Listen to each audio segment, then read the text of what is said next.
Hello friend, my name is Hemant and today we'll be looking at one issue which is faced by most of the developers. So let me try to run this application.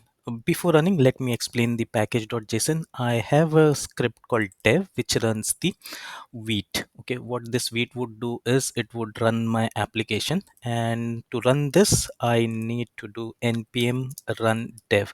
So this script usually runs perfectly fine, but when I try to run this I see an error as could not read package.json ENOENT no such file or directory. So this issue would arise when you see at the folder structure. It is in code WebSocket, but what this npm run dev does is it looks for package.json. Okay, so my package.json, if you see, it is in WebSocket and inside Vite Project.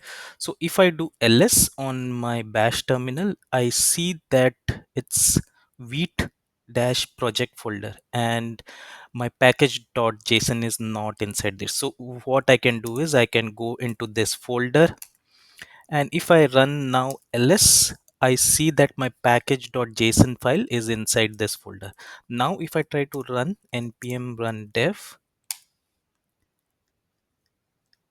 and it runs. Thank you for watching guys. See you in the next video.